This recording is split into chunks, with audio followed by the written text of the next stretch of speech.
Buen día, mi nombre es Xavier Moy y en esta oportunidad les voy a hablar sobre cómo resolver problemas de programación lineal basando en el método Simplex. El método Simplex es un procedimiento iterativo para resolver problemas de programación lineal donde se busca obtener la solución óptima de la función objetivo que logre cumplir el conjunto de restricciones. Los pasos a seguir en el método Simplex son definir el problema en la forma estándar y generar nuestra matriz. Determinar la solución básica inicial. Seleccionar la variable de entrada utilizando la condición de optimalidad. Si no se puede seleccionar una variable de entrada, quiere decir que estamos en la condición óptima y finalizando las iteraciones. De otro modo, se continúa con el siguiente paso. Seleccionar la variable de salida utilizando la condición de factibilidad. Actualizar nuestra matriz realizando las operaciones de Gauss-Jordan. Volver al paso número 3.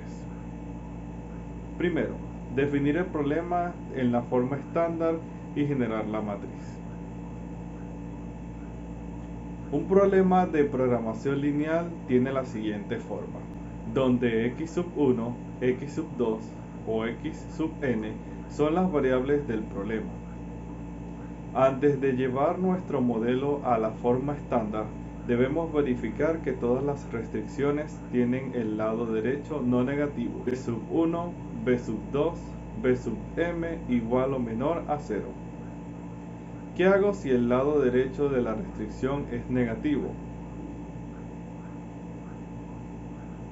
Cuando el término independiente de la restricción es negativo, se debe multiplicar por 1 a toda la restricción para convertir el valor del lado derecho en positivo. Esta multiplicación también afectará al signo de la restricción de la siguiente forma. Si la restricción es del tipo mayor o igual, se deberá cambiar a menor o igual. En caso de que la restricción sea del tipo menor o igual, se deberá cambiar a mayor o igual. Si la restricción es una igualdad, el signo se mantiene. Un caso especial es cuando el término independiente de la restricción es 0 y el signo es mayor o igual.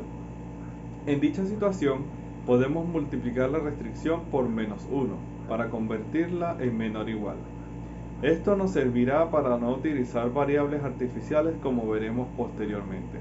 Convertir restricciones en igualdades. Para convertir las restricciones en igualdades, va a depender de su signo. Si la restricción es menor o igual, para este tipo de restricciones, debemos introducir una variable no negativa llamada de holgura, y que son auxiliares para el problema. Por ejemplo, cuando la restricción es mayor o igual, en este tipo de restricciones se debe restar una variable de exceso y asimismo agregar una variable artificial. Por ejemplo, aplicando lo indicado en los puntos anteriores, tendríamos lo siguiente. Una vez convertidas nuestras restricciones en ecuaciones, procederemos a generar nuestra matriz. En nuestra matriz podemos identificar lo siguiente. Vector de costes. Es el vector que contiene los coeficientes de todas las variables de la función objetivo. En la parte inferior del vector se indican las variables en orden. Vector solución. En esta columna se coloca la solución básica inicial y se va actualizando conforme se realizan las iteraciones. En la columna CB se indica el coeficiente que corresponde a cada variable en el vector de costes. Asimismo, siempre se iniciará con las variables de holgura en la base cuando el problema no tenga variables artificiales. Coeficientes restricciones. Se colocan los coeficientes de las restricciones en el mismo orden en que fueron formuladas. La columna R contiene los términos independientes, también conocidos como vector de recursos. Vector de costes reducidos, también conocida como precio sombra.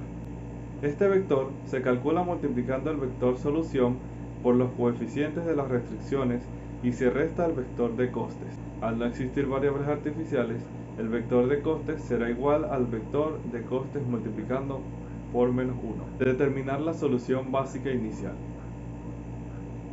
Como habíamos mencionado, el método Simplex parte de un vértice de la región factible, es decir, un punto extremo. Con cada iteración, Avanzaremos de vértice en vértice hasta llegar a la solución óptima. En nuestro caso, en la matriz elaborada, podemos ver la solución básica inicial, que sería S1 es igual 35, S2 es igual 18 y S3 igual 26. Cada variable del vector solución se iguala al valor que se encuentra en la columna R.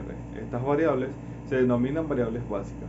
El valor de Z inicial también se muestra en la columna R, que es de las variables que no se encuentran en la base se denominan variables no básicas, y en este caso serían x1 y x2. Ambas tienen un valor de 0. Con esta solución tenemos el mejor valor de z. Para saberlo debemos continuar con el siguiente paso. Seleccionar la variable de entrada utilizando la condición de optimalidad. La condición de optimalidad consiste en verificar si la solución actual que tenemos en nuestra matriz es de la óptima o si se puede mejorar. Se verifica de la siguiente manera. En un problema de maximización, si todos los coeficientes del vector de costes reducidos son mayores o iguales que 0, quiere decir que estamos en el punto óptimo y finaliza el problema. En un problema de minimización, si todos los coeficientes del vector de costes reducidos son menores o iguales que 0, quiere decir que estamos en el punto óptimo y finaliza el problema.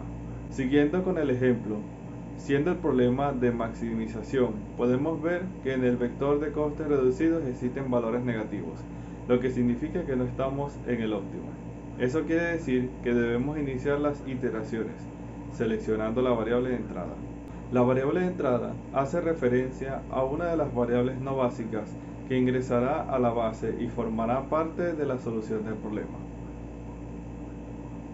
Los criterios para seleccionar la variable de entrada depende si el problema es de maximización o minimización. Para problemas de maximización, la variable de entrada será la variable no básica con el coeficiente más negativo en el vector de costes reducidos. Para problemas de minimización, la variable de entrada será la variable no básica con el coeficiente más positivo en el vector de costes reducidos. La columna donde está ubicada la variable se denomina columna pivote. En el ejemplo, nuestra variable de entrada sería x1 dado que tiene el valor más negativo en el vector de costes reducidos, es decir, menos 3. Seleccionar la variable de salida con la condición de factibilidad. Condición de factibilidad. La condición de factibilidad para cualquier problema, ya sea de maximización o minimización, se verifica evaluando los valores de los coeficientes de la matriz de restricciones que se encuentra en la columna que corresponde a la variable de entrada. Debe verificar que al menos uno de sus valores sea mayor que 0 para obtener nuestra variable de salida.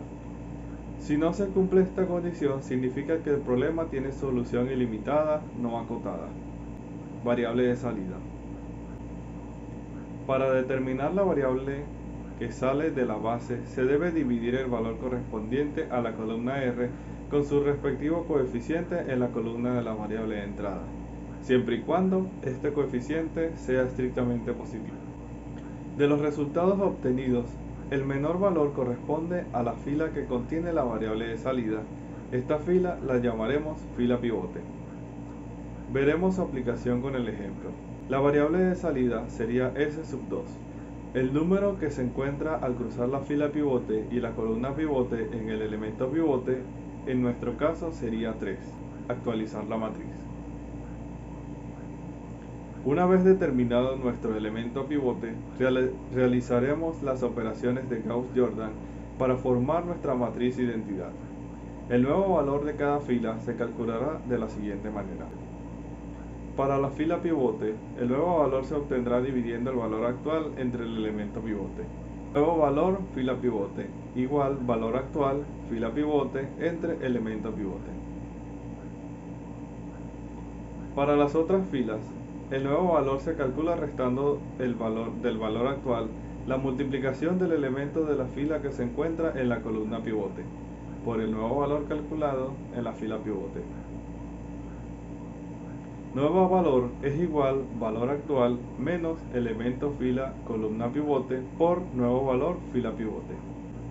Para entenderlo mejor, continuaremos resolviendo el ejemplo. Iniciaremos con la fila pivote. En las otras filas realizaremos los cálculos de forma diferente. Iniciaremos con la fila de S sub 1. Para la fila S sub 3 tenemos. Finalmente, en la fila Z tenemos. La matriz resultante sería. Como pueden ver, la posición donde se encontraba nuestro elemento pivote ahora es 1 y los elementos que lo acompañan en las columnas se convierten en 0. Es así que empezamos a formar nuestra matriz identidad. Volver al paso número 3. Con este último resultado, volveremos al paso 3 y repetiremos el proceso. Como existen valores negativos en el vector de costes reducidos, podemos seguir optimizando. El único valor negativo es menos 4, por lo que la variable que ingresará es x sub 2. Para elegir la variable que va a salir, dividimos cada valor de la columna R por su contraparte de la columna x sub 2. Este último valor debe ser positivo. El menor valor se encuentra en la fila de S sub 3, por lo que en la variable que saldrá de la base el elemento pivote es 16 entre 3. Realizaremos nuevamente las iteraciones obteniendo el siguiente resultado. En esta última matriz veremos que el vector de costes reducidos ya no tiene ningún valor negativo, lo que quiere decir que nos encontramos en el valor óptimo. Obtendremos los valores de las variables básicas y de z en la siguiente forma. Las variables que no se encuentran en la base tendrán valor de 0.